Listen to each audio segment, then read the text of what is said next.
Well, I got the thumbs up from Jen, Jason. We are live and ready to go. And I got to tell you, thanks to all of you who are joining us today. There are those times where you just look forward to one of these, and Jason has become a friend of all of us at 10 Minute Trainer Network. Many of you know him from his videos and from his time. He's done some speed and swaggers. He's done some. He was on our last Rising Above. And Jason, I got to tell you, hey, thanks for doing this. Thanks for joining us.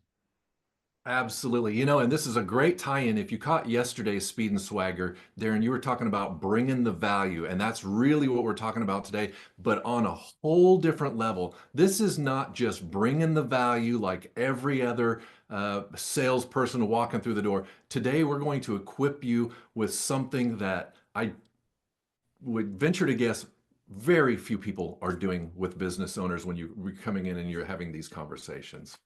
So I've found myself, Jason, several conversations lately with salespeople and businesses that want to talk about some of the uncertainty going on out there, which it forces us to focus on all the things we can control and how we do business. And your background, you've been in media sales, you bought a donut franchise, now you've got a sign business. I love the new media and management sign with your new logo behind you there. So I think today is going to be really, really good stuff that's timely and pertinent for everyone out there. So I tell you what, Jason, I'm gonna turn it over to you, let you drive, and then we'll kind of go from there. But excited about this. So it's yours, buddy. Sounds good. I really appreciate it. And I appreciate the 10 Minute Trainer Network because I'm always encouraged when I come to the 10 Minute Trainer Network. I'm picking up tips and information from people that are exciting and encouraging. And that's really what I want to do today is encourage you to be an encourager. Because as business owners, I got to tell you, we get weary. I mean, we get weary, and some of us burn the candle at both ends. I was just telling Darren, I made donuts all night long. So my night started at 11:40 last night, and we had donuts rocking by 12:30, 1 a.m. So I made donuts all night long. And now with the sign shop, so we have two donut shops, sign shop. Got a couple big installs going on today, of course, doing a presentation here. So burning the candle at both ends, and I think we have a flame going in the middle too. So it's easy when you're watching the news, you're hearing the politics, the economic situation. It's easy to get worn out and burn out and down and weary. And hopefully when you walk through that door, you're an encourager. I really hope so. I mean, that could be just a really big differentiator right there. Do you come in and play into the vibe of the room, which is Eeyore, negative Nelly all the time? Or do you come in and you say, you know what, I bet you're down and you're out. I get it. I understand. But of everybody I've talked to, there's some really encouraging stuff going on. And so that's a big deal, right, Darren? Jason, it is, and you're singing my song. We often talk about the attitude of the seller is more important than the attitude of the buyer, and I think it's so important that we bring it. We bring the energy. If we've got nothing else, we can have our positive spirit. And when I hear you say encourage the encouragers, boy, it's easy for everybody's tank to run a little bit low, and the positive energy that Jason, you bring to this, and that businesses and the sales community brings to each other. I think it's just so vital to everyone's success. So I wanted to jump in and share that, but I love that. And man, I love what you bring to the table. So keep trucking. Well, as a sales executive, maybe you're tired, maybe you're weary, maybe your month isn't going very well, and so you're already down. Well, you gotta pick yourself up. You gotta find your encouragement and then come encourage me because I like it when a positive business person comes through my door. That's an encouragement to me because you inspire me and you energize me and you get me refocused on working on my business, not in my business. That's a really big deal. Let me say it again. You get me refocused on working on my business, not in my business. If I'm a donut person or I'm just a baker, I opened up the shop because I knew how to bake delicious cupcakes. I'm not a business person, I'm a cupcake maker. But every now and then I got to stop and I got to think about my business. So when you come in and you get me thinking about my business, working on my business, not just in my business, and maybe that means taking me out to lunch, getting me out of my business. But when you come in there, you know, uh, you hear all the time that business owners don't want to see you. That's not necessarily true. It's business owners don't want to see time wasters.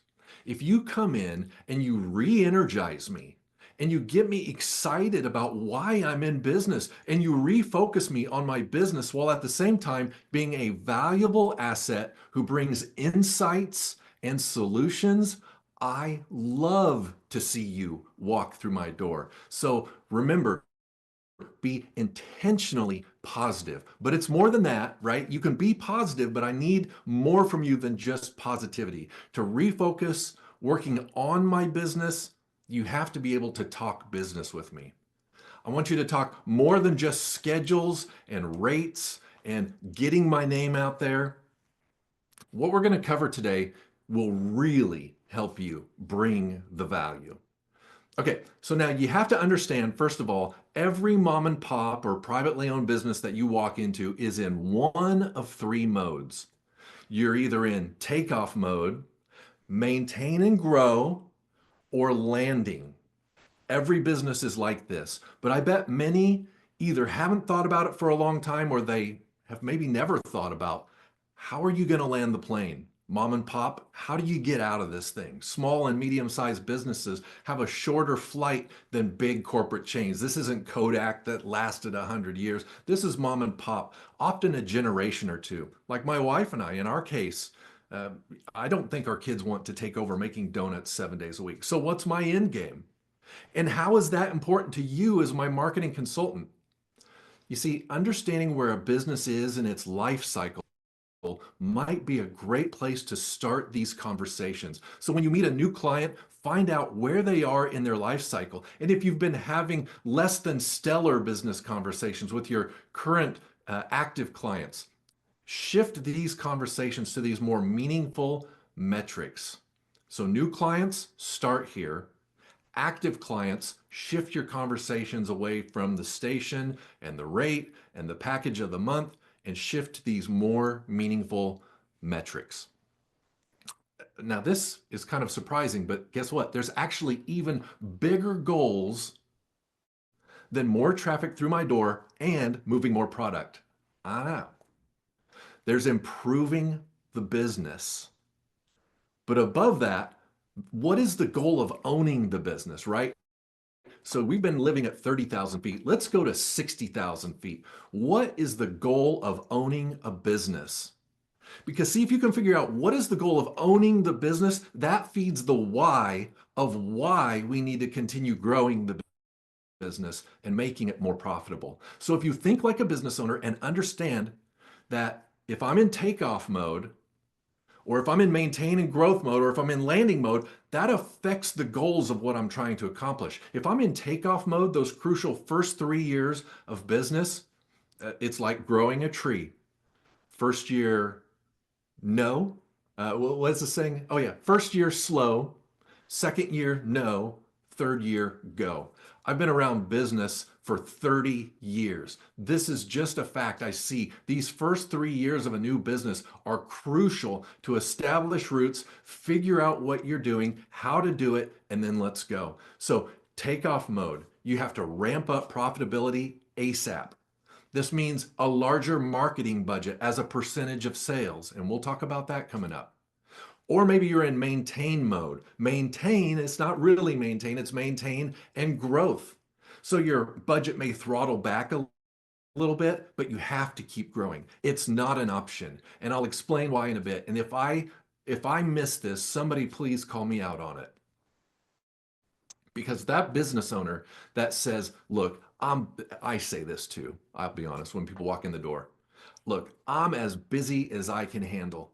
I couldn't handle any more business. So I'm not even a good prospect for you. I'm sorry. I'm not interested in doing more advertising. I can't handle any more business. Make sure you call me out on that if I don't cover that, because even they need to keep advertising and keep growing. I'll tell you why coming up.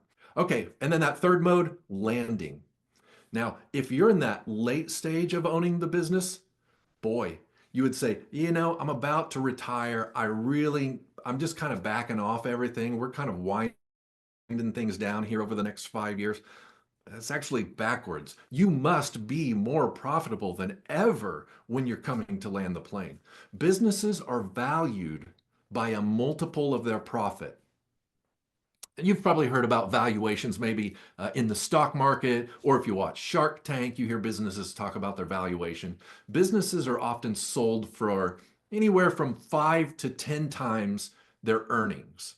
A super crazy stock like Amazon, Apple, Google, Microsoft, they trade at 30 times or more their earnings. Now, let me explain what that means if you don't know. If your business is valued at, say, a business sells for 10 times their earnings, that means whatever your profit is at the end of the year, and you sell the business for 10 times earnings, they will have to own that business with 100% of the profit going to pay for the business for 10 years before they get to start keeping the money.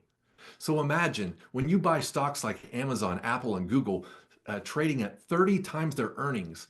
If you were a business owner, would you buy that business for 30 times the earnings? You would have to own that business for 30 years before you start earning a profit. Okay, so this is all just to kind of help get your mind right, get you thinking right, so you can help guide business owners through that final phase, helping them achieve maximum profitability. This will fetch them a higher selling price.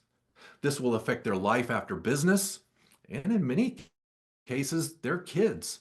So this is really, really important stuff. This is the why above the profitability of just day-to-day stuff. Okay, so to shift this conversation, here's what I would lead with. When you're walking in the door, something to the effect of, businesses that I work with are in one of three phases: takeoff, maintain and grow, or landing. What mode are you in? And if you don't mind me asking, what's your end game? How do you plan to end your working career in business ownership? And if I could throw a plug in there, if you are a business owner, I would like to put in a plug here for ESOPs. That's where basically your employees are buying the business from you. And let me explain why.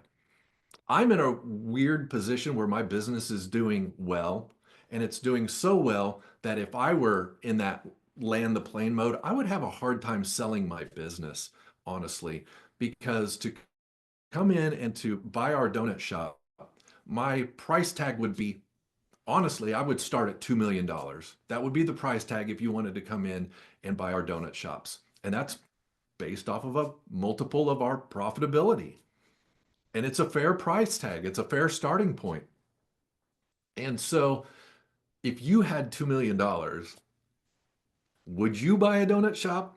If I had $2 million, I wouldn't buy a donut shop, right? I mean, there's plenty of places to invest that money to get a residual, a dividend or something that, and just live off of that, right?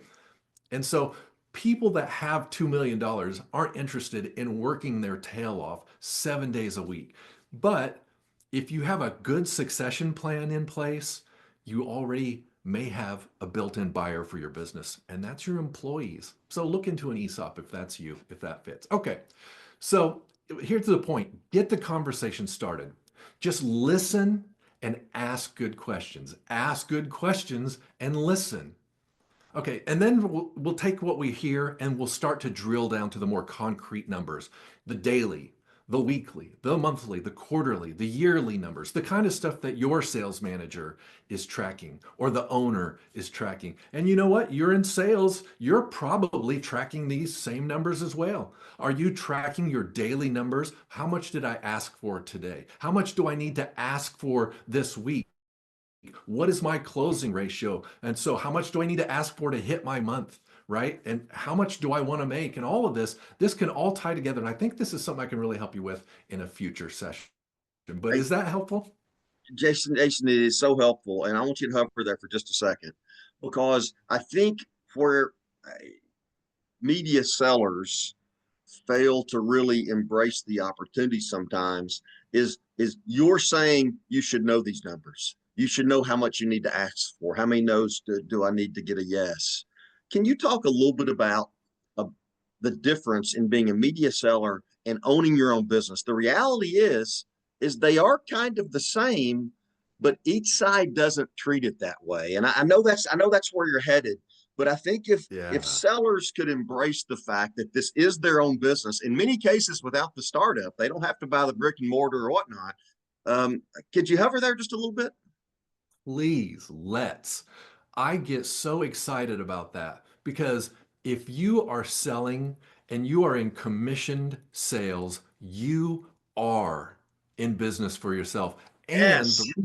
the reason I smile is because, man, you are in the catbird seat. You don't have to worry about paying the taxes on the business. You don't have to worry about all the insurance and the overhead and HR and all this stuff. You just sell and earn and sell and earn. But guess what? All of our numbers are the same.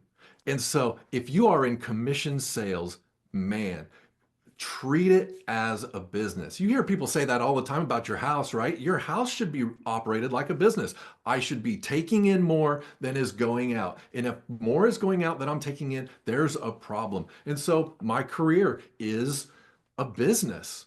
And so you're in media and marketing. What do you do? How are you marketing yourself? And how much do you need to ask for? What are your KPIs? What are the key performance indicators that you need to be tracking? And it all starts with this number. And again, we'll do a whole session on this sometime.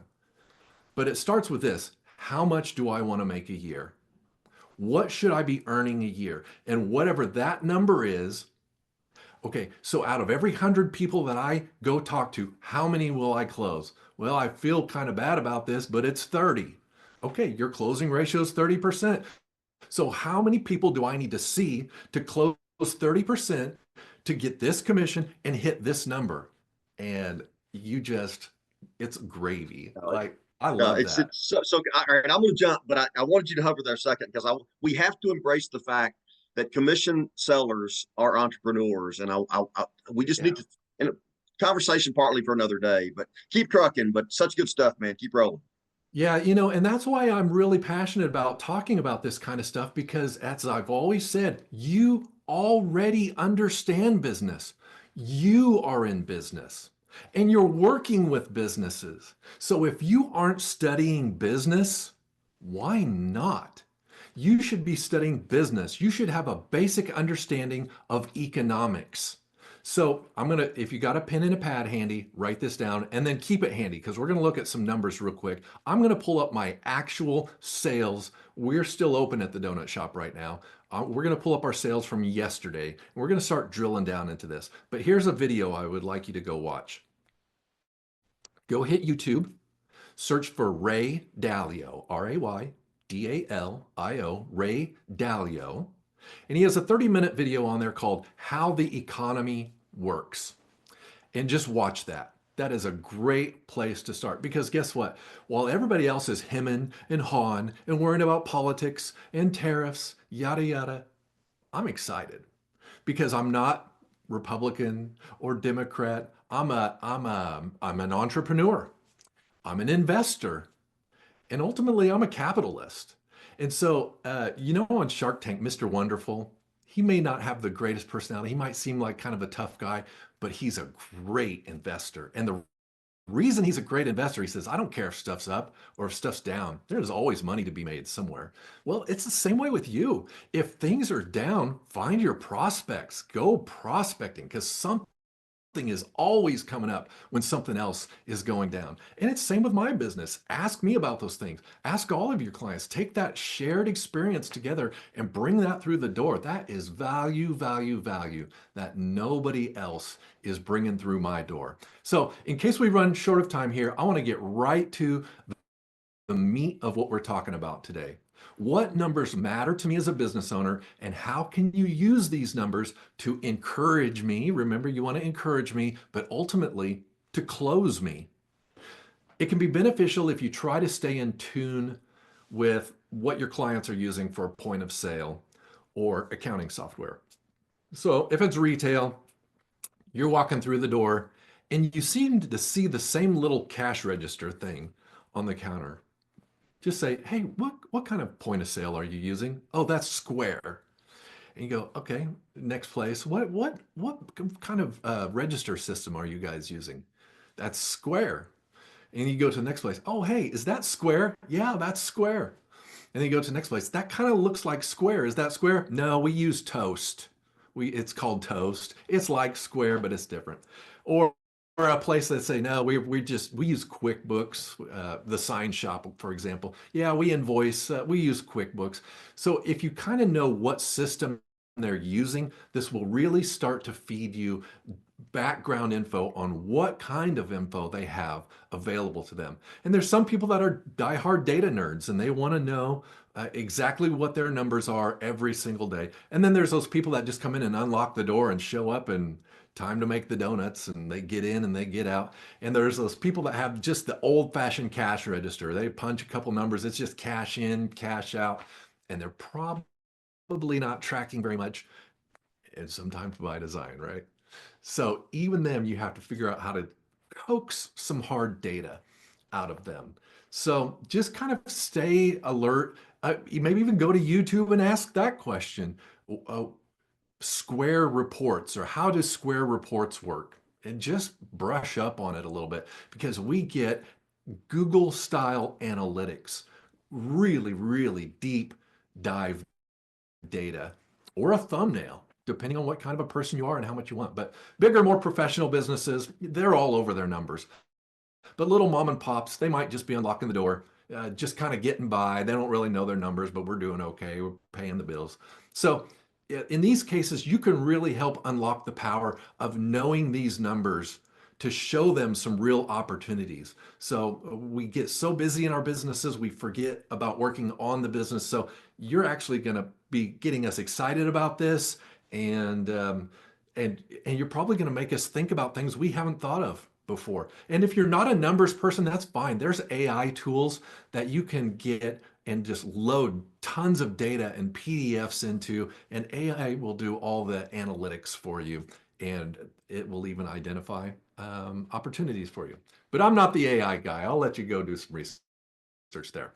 As a business owner, I do use AI though, for that purpose. Darren?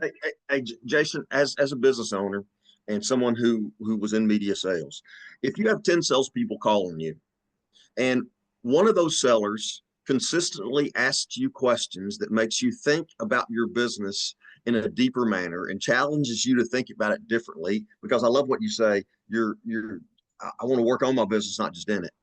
If there are 10 sellers and only one of them are asking you the questions that's causing you after hours to think about it in a different manner, which one of those sellers is going to have the most credibility with you? Yeah, let me start with this. Who's coming through my door? Everybody's shooting me an email, and I can blow off an email so easy. So first of all, you even have just come see me. Like, you just come see me, you're ahead of the game. But Okay, if you come see me hold, and you ask that, that's, okay, yeah, that's a game changer. but hold on there. But emails are easy for us, and we could sit in the office and just send emails, Jason. But it's so hard to connect with you, let alone get you thinking about your business in a deeper manner. I work overnights on purpose, right? You can't get me unless you come see me at 3 a.m. You know what? Here's what I tell my people. If it's hard, if it's what's best for the customer, it's rarely what's easiest for us. If it's the best for the customer, the best thing for the customer is usually the hard thing for us to do, to go above and beyond. That's why there's so few people going above and beyond. So you just have to commit to this. Are you going to be better than everybody else? Do the hard things that nobody else is doing. Let all of the mediocre mini sit in their cubicle and fire emails at me all day long and be ignored. Remember, if you're encouraging me and you're making me think about growing my business, working on for the first time in 10 years, I'm excited. Jeff's coming in and we're talking about my business and where we're going. And like, how am I going to end this thing? I never even thought about how we land the plane. I'm excited because now I'm thinking about how am I going to make my business more valuable. Man, I can't wait to see what Jeff brings in next time. I mean, he has me thinking about really doing something with this business. we got a couple questions, and I'll hold that. I want to jump in there. So, all right, keep driving. Okay, I don't want to waste any more time. I want to get you right into our numbers here. I'm going to show you some of my real, actual numbers from yesterday. As a business owner, I don't let anybody see my numbers. No one in my family has ever seen my numbers, not a single employee, not my kids, not my sister-in-law who helps manage my business, just my wife and I know these numbers. And so, why would I open my books to a stranger, let alone someone who's trying to sell me something? Even my CPA has a limited view of all of my numbers. So, um, why would I let you walking through my door see these numbers? I probably wouldn't. But that's where the finesse of what you do so well comes into play. So, first of all, you got to get inside my circle of trust. I'm really going to have to trust you to open up about these important numbers. That's part of it. The other part of it is you got to be a little bit of Sherlock Holmes, asking good questions, using observation and reason to logically connect the dots using the art of deduction. So, what would be a way around this though? If you wanted to get serious about talking about really hard numbers, have you ever considered, I've never done it, I've never even heard of anybody doing this, but what if you walk into your client with an NDA in hand? Guess what? I'm going to ask you some really specific numbers about some really specific numbers in your business, some sales, some data that you're probably going to be uncomfortable sharing with me. So I've come prepared. This is a non-disclosure agreement. It is a legal binding document that I will keep your financial data private. I won't share it with anyone. I won't share it with my boss. I won't share it with any other businesses. And I'm making a legally binding commitment to you to keep your information secret. And why do I do that? Because what we're going to talk about will have a dramatic impact on your business. And let me show you why. So I've never heard of anybody doing an NDA, but I think it could be a really powerful way to get inside that circle of trust. So let's do a verbal NDA here because I've never shown anybody any of my numbers. And so there you go, verbal NDA. And let's put it out there for the whole world to see, right? Okay, so let me switch my screen view here and hop over and I'm gonna share my screen and let's take a look at some numbers here. Okay, so jump in here and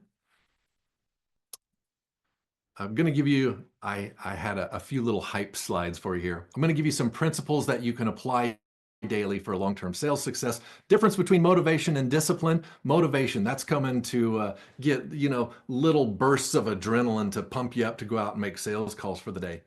But it fades, it wears off. This is a meme. This has been rotating around on Facebook quite a bit. You don't want motivation, you want discipline. And I've noticed this. Have you ever noticed that really good sales organizations hire runners? And you know why that is? Runners are an extremely disciplined group of people. I'm an undisciplined person, very undisciplined, self-disciplined. So I have to be very aware and conscious. So if I'm going this far to show you this much today, I hope that you'll make a commitment to do something with it and to, above all, just make a promise to yourself that you're going to be more disciplined. You can learn the right things to do, but it's the application of what I'm going to show you that makes the difference. I used to get really frustrated because we would train DJs and we had a really good product on air. We were the #1 station. And then when they would leave and go to work for another station, I would get so frustrated. And my mentor at the time would say, Jason, don't worry about it. There's a huge difference between knowing what to do and being disciplined enough to go do that somewhere else. And it's usually the leadership that encourages people to do those things. Anyway, so as I take a survey of the 10-Minute Trainer Network lately, the most encouraging thing that I find on there has been just the talk about the CNA, the uncovery. And so that is huge. And I hope that you're doing it. But I mean, that should just be just the most obvious, most basic thing. But you have to do it. It's not knowing what to do, it's consistently and purposefully doing it. Okay, so what we're looking at here is a screenshot of, I believe, last week in the donut shop, this is one of my donut shops, compared to the year before. So the dark blue, that is last week, and the light blue, same week last year. So make a few observations there. What do you see? So as we're kind of looking at it, we see that, well, first of all, it looks like things are going kind of good, right? I mean, this year is up over last year. It kind of looks like that as the week takes off here, starts out kind of slow. Friday and Saturday look really big. Sunday kind of drops off. Let's see here. If you were me, what would you be looking for? If you were looking to grow my business just based on this charts with no numbers on it, this is just my day, my last week versus before, which I kind of gave that away. I guess one of the questions would be, what is the time? What is this showing me? What's the time frame? Is this a week? Is this a month, quarter, year? What kind of numbers are we looking at here? So this was last week versus the week before. So what are some questions that you could be asking me if I reveal this data to you? I'll show you a little bit of data about my business, but I'm not going to show you any numbers. Okay. So based on this, what would you ask me? Okay. So maybe was this a typical week? Is this just one of your locations? Is this your business as a whole? Is your business seasonal? Are you just showing me a good day or a good week? You tell me a little bit about what can you tell me about this, right? So ask me questions and get me to talk about what I'm showing you here.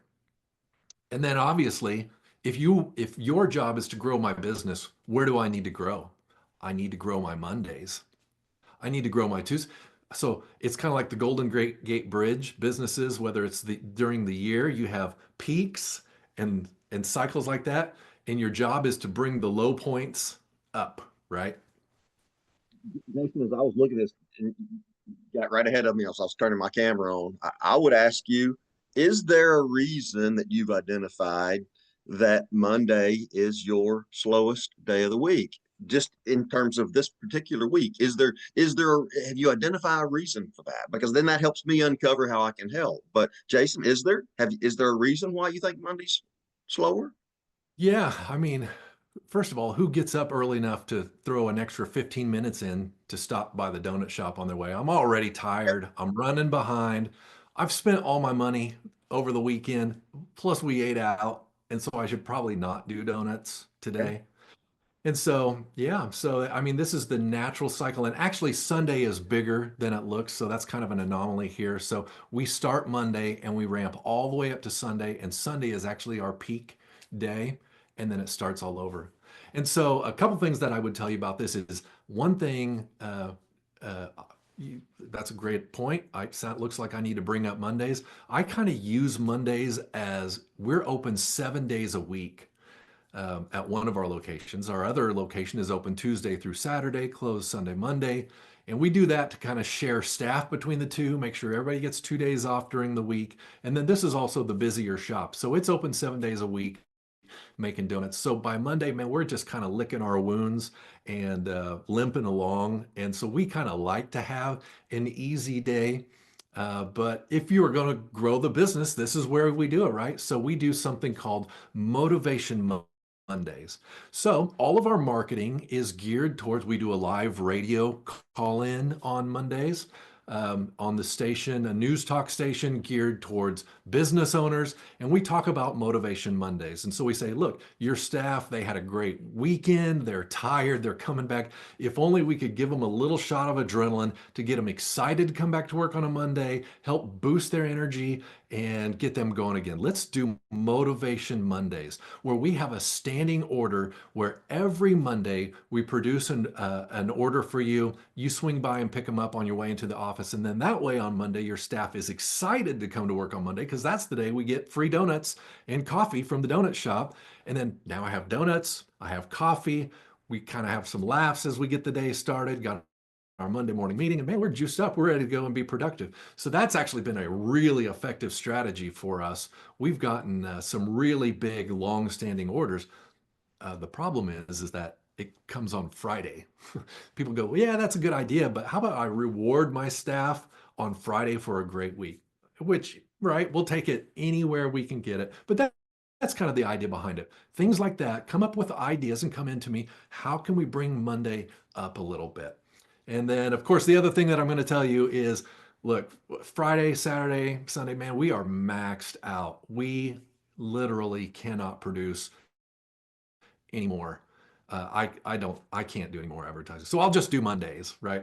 I have an answer for that. We'll talk about it. Okay, let's look at the next slide here and see what we can pull out of here. Oh, I just went to Google Maps and just Googled the donut shop here on a Monday, and I'm just looking at, it shows, popular times. So there's kind of my traffic. We open at 5 a.m. 5 a.m., not bad. 6 a.m. hour, a little better, but a real meat of the business is the 8 o'clock hour, the 9 o'clock hour.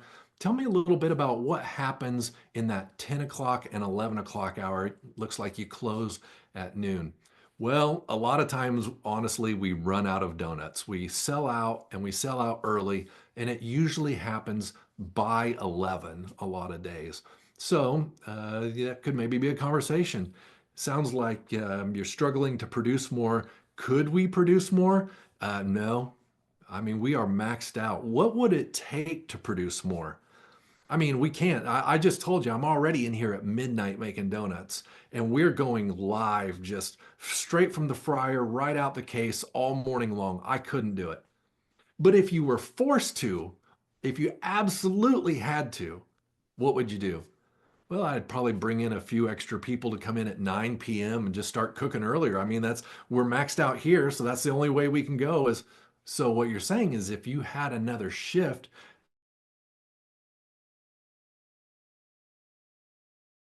yeah. So there's the idea. There's the big idea. We could help you recruit some bakers, right? What's preventing you from doing that? Okay, next slide here. And this is right out of my square. This is yesterday was Monday, so we had one donut shop open. So there you go. You see yesterday, April 7th.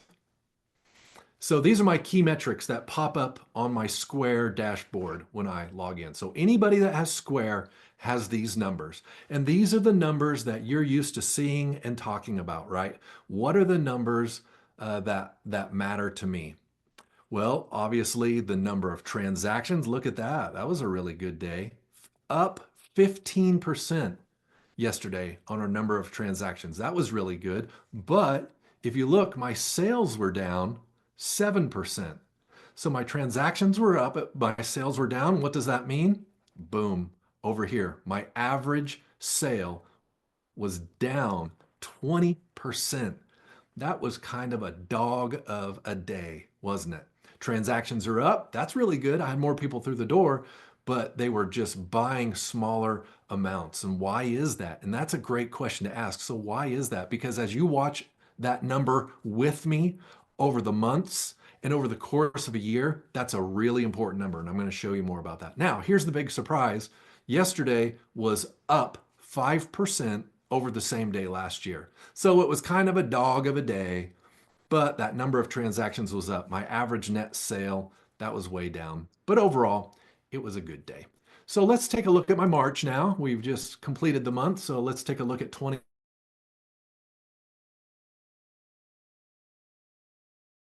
Same thing. You're looking at my numbers here and you're going, okay, if this is my client and I'm walking in the door, what do I see? What questions do I want to ask? And if you've been following along, you've kind of been hearing me tell the story about what the big metric is that I'm trying to move this year. And we'll talk about that coming up here in a minute. What was the big metric if you were following along? If I could get my customer to come in one more time a week, one more time a month, what was the number? One more time a year. So let's look here. This is my new versus returning customer visits. So let's look at March 2024. 76% of my traffic was one visit. They visited me one time in the month of March in 2024. 76% one time. 2025, look over here, 74%. That's good. We move that number. 2 visits, 15% to 15% unchanged. 3 to 5 visits, 8% to 9%. That's good. And 6+ visits went from 1% to 2%. This is huge. So let's look at let me tell you a little bit of the backstory of what we're trying to accomplish here. I've always said that we polled our staff and I said, you see people coming in every day. If you had to guess, how many times a year would you say our average customer comes in? And our guesses were kind of all over the spectrum, but they landed on about 30 because I'm seeing the same faces day after day, and not every day, but pretty often. So they're probably coming in probably about 30 times a year. Well, come to find out, the moral of the story is those are our VIPs, our really high users, our P1s, if you will. So yeah, they do visit us quite a bit. But when we look at the numbers, we found out that our average customer visits us 3 times a year. That's it. 3 times a year. So then we did the math, and what if that turns to 4 times a year? And if we could get our customers to visit us just one more time a year, and if they also bought a bag of donut holes, no, wait, not all of them.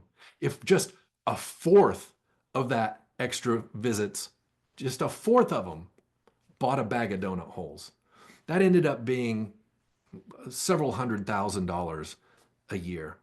So these little tiny changes like that, moving 76% to 74%, that's a big deal. So how did we do that? So the idea was, I need to take advantage of Square's loyalty program, the loyalty marketing. So you come in, and every dollar that you spend, you get 2 points. And as you accumulate points, you get free donuts. And so that was kind of cool. We just started that in February. So March was really our first month with this up and running full time.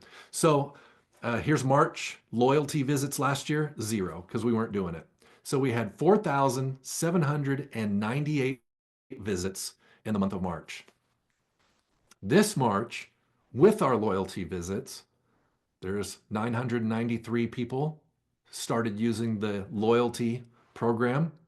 Still had over 4,000 on non-loyalty. But guess what? We moved the needle.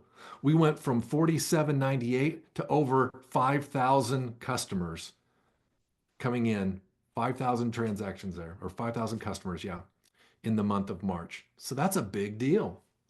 And how do I know it's a big deal? Well, let me show you how to apply this and how to apply and present it in a way that's going to just make a buy a no-brainer. And also remember this, because I sell digital as well. The digital people are trying to shred you right now in broadcasting, saying we are so highly and specifically targeting customers that it just doesn't make sense to use broadcast media anymore. And what do you say to that? See, do you understand your own business? Your radio stations that you have on the air are not by accident. It's not an accident that you play country music. It's not an accident that you have a hot AC. And it's not by accident that you have a news talk. Every single one of those radio stations that went on the air started with this question: what audience are we trying to attract to deliver to advertisers? And those are the demographics of your radio station. So you do have specific audiences, and this specific audience buys these things. And that's what you're taking to me. My audience on our adult contemporary station and our country station, well, goodness, even the news talk station, right? Who doesn't eat donuts? But when you look at that whole demographic range, who would you say is really the meat of who's walking through your door? What is the age of the average person? And it's a lot of young families, and it's business leaders. So boy, it's really that 30 to 50 mark is really the sweet spot. You have those audiences. So don't let people think that you are the shotgun approach. You reach a lot of people, but that doesn't mean that you are the shotgun approach. Okay, so you did the uncovery. You learned what key data matters to me. You discovered my need, right? And as the saying goes, without a need, don't proceed. You have no further to go in your conversation until you uncover my need. And then once you have the need, you say, okay, I see what you're trying to do. You know what? I have an idea. Let me go back to the station and work on this. And let me come back in 2 days. And if you got time, let's sit down because I have an idea for you I want to work on. And then you come back 2 days later. Based on what you told me, here's what we came up with. It's really important for you to grow your Mondays. That water level is pretty low. That's easy money for you. Or what you told me was if you could get a customer to just come back just one more time, that has a really big impact. So based on what you told me, here's the idea. Here's the campaign. And we put together a spec spot for you. Let me play it for you. Okay, you see what we did there? Now, do you think that would bring one more person in this week? Did you hear the offer? Right? So you're thinking, well, okay, so what's the need? What's the offer? What's the hook? Okay, so now you're going to prepare for the pitch. But before we go back and do the pitch, let me show you something. We're going to drill even deeper. Okay, get ready. We're going to Jedi mode here. Okay, I'm switching away from the slideshow and I'm going to the spreadsheet. Oh no, not the spreadsheet. Okay, we have 3 sections of this spreadsheet and we're running out of time, and this is the most important part. The left side of your screen, the green numbers, that's CNA information you're going to pull out. The middle stuff, don't worry about that yet. That's for the business owner. And over here on the right side, this is the idea. This is the presentation. And the beautiful thing about this, it will take care of itself as we plug the numbers in. So I have the formulas built into my spreadsheet. This is what I would use. So I would go in and I would talk to my customer and I would say, how often does your customer come in? They come in 3 times a year. How many customers do you have? And if they say, I don't know. Well, if you have Square, did you know Square shows you how many customers you have? Go to your customer database. It'll show you how many customers. So let's say you got 49,500 customers coming through the door. And there you go, 3 times a year. And so here's another important question. What's your markup? Or if they say, I have no clue what my markup is, I just price it to try to stay ahead or kind of watch what everybody else is doing, get online, do some research. What is the average industry markup? But they probably have a good idea. A lot of businesses do what they keystone it, or they just double it. If you're working with dough and you're turning flour into beautiful, fluffy donuts, it's a little higher than that. So your markup might be 2, 3, 4 times. And then you're asking, and you don't even have to ask this. This is pretty obvious. It's on the menu board right in front of your face when you walked in the door to meet the customer. So just looking at the prices on the menu board, average cost per item, about $1.25, and it is a donut shop, so they're buying probably about a dozen at a time. So average transaction, about $15. Okay, so let's kind of drill this down here, and this all happens automatically here. So revenue, you're looking at about 2.2 million a year in revenue. There's your top line. And so let's just watch here before we do anything else. Let's just kind of watch how revenue numbers move here. So if they come in 4 times a year, not 44, 4 times a year, and I hit that button, now look at the revenue box. Okay, now let's see if I can hit enter.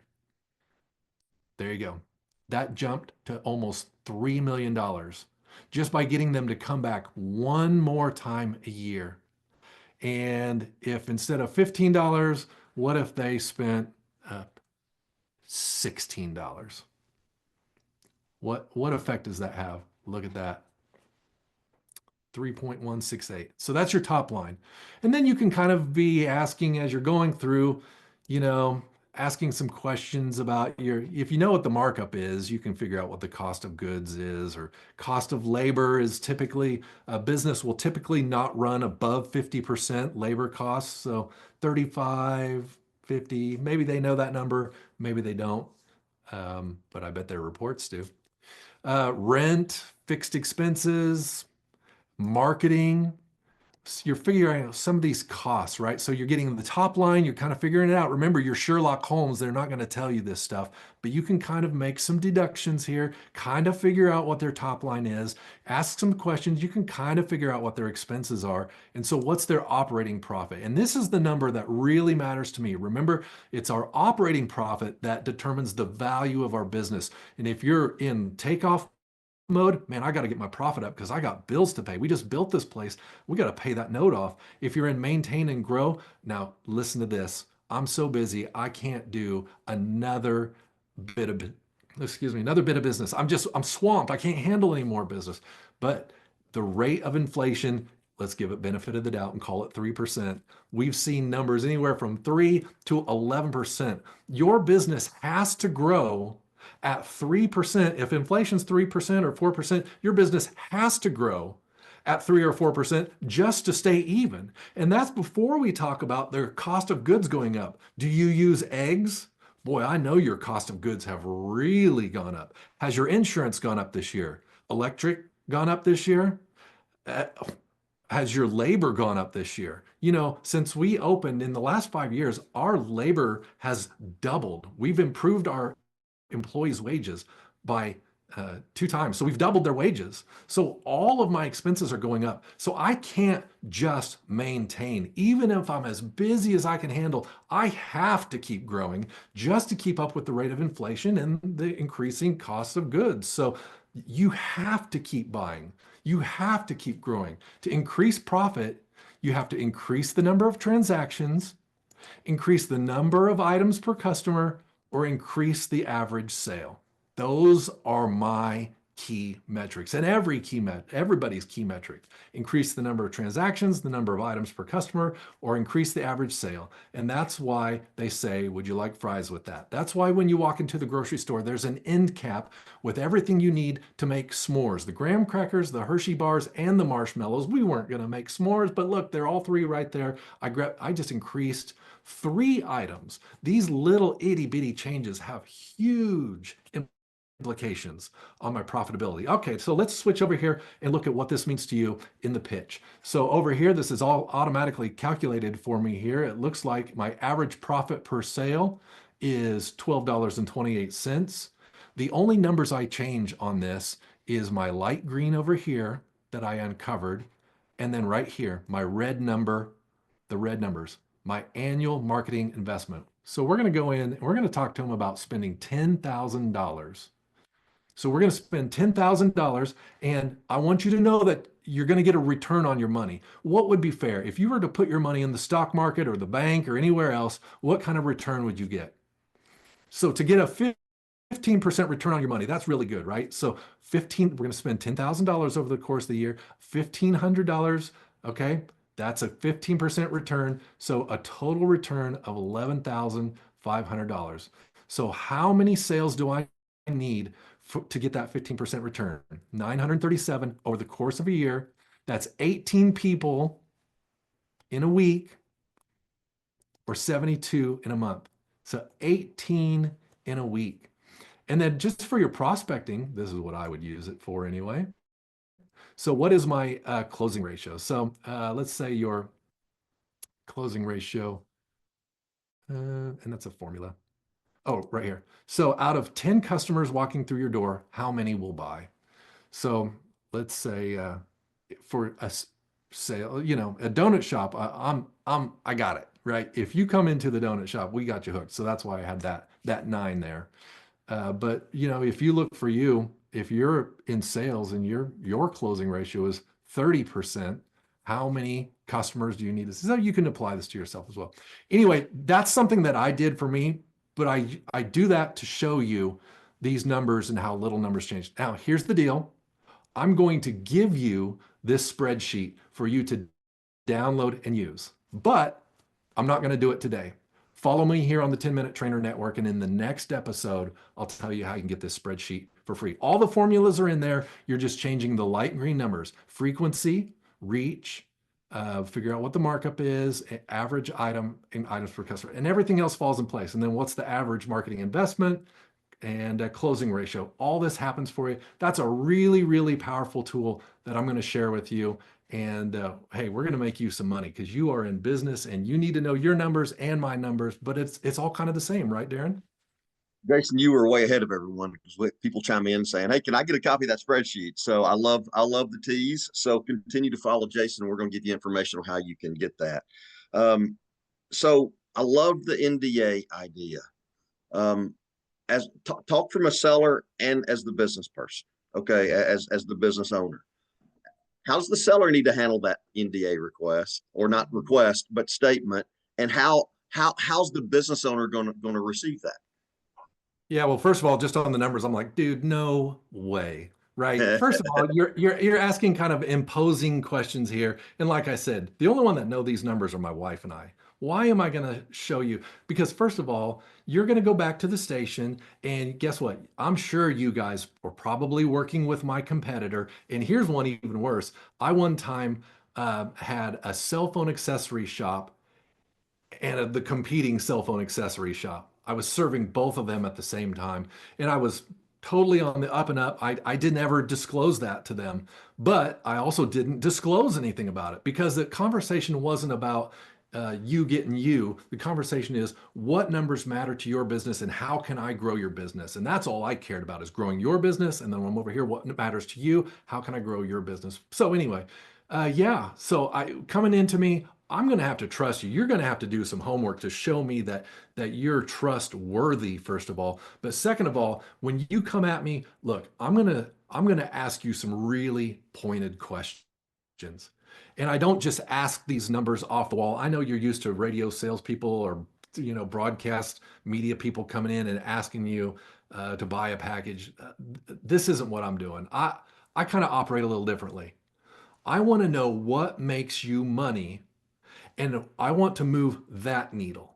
I don't want to sell you the package of the day. I don't want even to be about us. I want it to be about you. Tell me what is most profitable and let's sell more of that. And let me just show you what I do.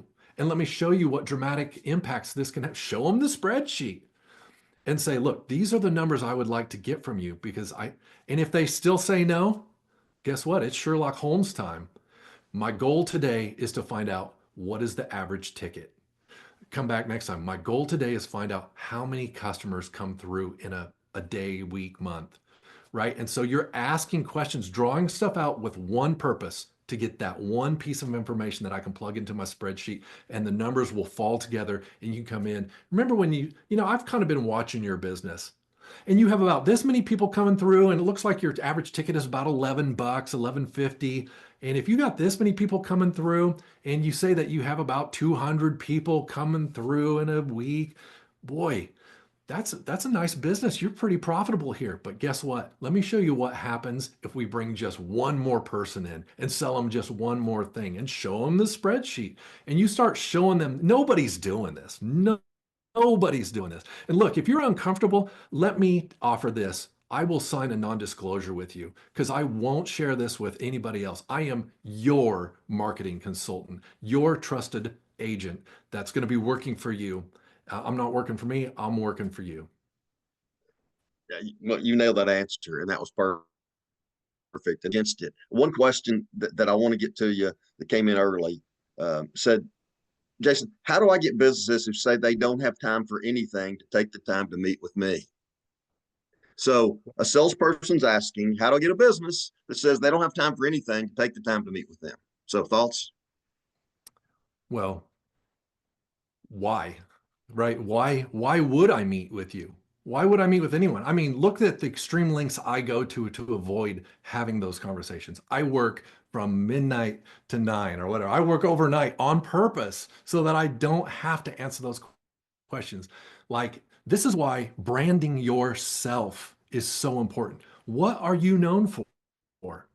Like if you are known for being the woman who comes in and helps businesses grow, you're the Marcus Lemonis of your hometown. You come in and you take businesses and you grow them. You blow it up. Okay, so you might blow it up, but don't come in and say, hey, if you want to blow it up, come in and so you're going to have to show some value. You're going to have to come in and drop some gold on me. Build that value ahead of time before I'm not even going to be interested in spending. So start bringing in valuable pieces of information based on my industry And what's happening in yours? If I was a seller calling on your donut shop as we wrap this up, and if I, over the course of a couple of weeks, made 5 visits to your donut shop and I made a purchase each day and I kept my tickets, and then I came back to you and said, so Jason, I've done business in here 5 times over the course of the last couple of weeks. My average sale was $9.36, which was the number you used in your spreadsheet, Jason. If I said, Jason, is that consistent with what your average ticket is, or would you think I'm spending more or less? Would that get your Yeah. attention? Yeah, that's a great move. That's a great move. And I like to do business with people that do business with me. And so, you're kind of greasing the wheels there a little bit when everybody else is shooting me emails. Remember that. Everybody else is shooting me emails. You're coming in, you're spending money, you already care, and I haven't even agreed to even meet with you, and we're having meaningful conversations. Okay, so we're an hour. Sorry, we usually try to keep these 45 minutes. This was such good stuff. Jason, man, you're the best. So glad you're on this journey with us. Congratulations to you and the success that you're having across your businesses. I know there's more videos to come, but I want us to do this again with another live event coming up here soon. Okay. Absolutely. Look forward to Okay. it. More coming. Listen, stay with us. We love Jason. This recording will also be up at some point. Jen will have it up very soon. So anyway, listen, great selling you all to business owners. We love the partnerships. Swagger on, y'all. See ya.